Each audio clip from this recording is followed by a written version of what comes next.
வணக்கம் மக்களே. சரியான கூட்டணி அமைக்க முடியாம அதிமுக திணறி வந்துட்டு இருக்காங்க. லோக்சபா தேர்தலும் அந்த கட்சிக்கு எதிராக இருக்குது.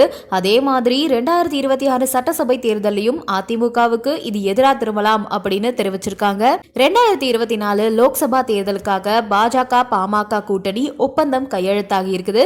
10 தொகுதிகளில் பாமக போட்டியிட போறதா அறிவிச்சிருக்காங்க. தைலாபுரம் தோட்டத்துல நடந்த சந்திப்புக்கு அப்புறமா ராமதாஸ் அண்ணாமலை ஒப்பந்தத்துல கையெழுத்திட்டு இருக்காங்க. அதிமுக பாமக கூட்டணி உறுதியாகும்னு நினைக்கும் போது பாஜகவோட கூட்டணியை இறுதி செஞ்சிருக்காங்க பாமக. அதிமுக தீவிரமா முயன்றும் கூட பாமக அதிமுக கூட்டணி உருவாகவே இல்லை. இன்னொரு பக்கம் பாத்தீங்கன்னா தேமுதிக அதிமுகவோட கூட்டணி வைக்க பேசிட்டு வராங்களாம். 4 இடங்கள்ல அதிமுக கூட்டணியோட தேமுதிக போட்டியிட வாய்ப்பு இருக்கிறதா தகவல் வந்திருக்குது. இப்போதைக்கு பாத்தீங்க அப்படின்னா அதிமுக கூட்டணியில உள்ள ஒரு பெரிய கட்சி தேமுதிக தான். ஆனா அவங்களுக்கும் 2-3% வாக்கு சதவீதம் இருக்குது. இந்த தேர்தலில் சரியா கூட்டணி அமைக்க முடியாம அதிமுக திணறிட்டு வராங்க.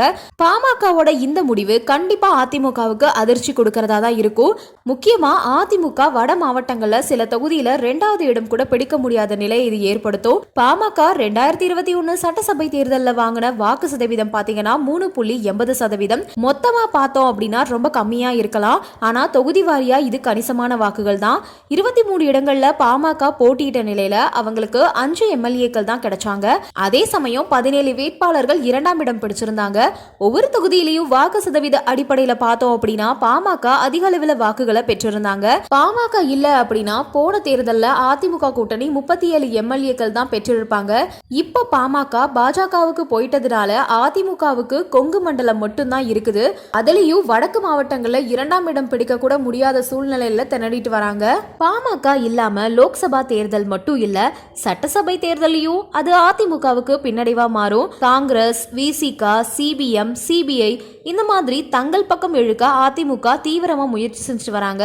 காங்கிரஸ் விசிகாவுடன் தொடர்ச்சியா மறைமுக பேச்சுவார்த்தையும் அதிமுக மேற்கொண்டுட்டாங்க. ஆனா அதிமுகவால எந்த பெரிய கட்சியையும் தங்களோட கூட்டணியில இழுக்க முடியல. அப்படி இருக்கும்போது அதிமுக மட்டும் தனியா தேமுதிகவை வச்சுக்கிட்டு கடந்த சட்டசபை தேர்தலில் பெற்ற வாக்குகளை பெற முடியாது. 2021 சட்டசபை தேர்தலில் பாத்தீங்கன்னா திமுக 37.70% வாக்குகள் பெற்றிருந்தாங்க. காங்கிரஸ் 4.27 வாக்கு சதவீதம் பெற்றிருந்தாங்க. அதிமுக 33.29 வாக்கு சதவீதம் பெற்றிருந்தாங்க.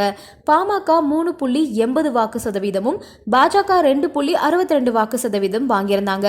இதுல அதிமுகவோட வாக்கு சதவீதத்துக்கு காரணம் அந்த கூட்டணியில பாமக, பாஜக போன்ற கட்சிகள் இருந்ததுதான். ஆனா அடுத்த சட்டசபை தேர்தலில் அதிமுக கூட்டணியில இவங்க இல்லாத பட்சத்துல 33% வாக்குகள் வருமா அப்படின்ற கேள்வி எழுந்திருக்கு. வட மாவட்டங்கள்ல பல இடங்கள்ல அதிமுக 2ஆம் இடம் வர பாமக தான் காரணம் அப்படின்றதுனால 2வது இடத்தை கூட இழக்கும் அபாயம் அதிமுகவுக்கு இப்போ ஏற்பட்டிருக்கு. நன்றி, வணக்கம்.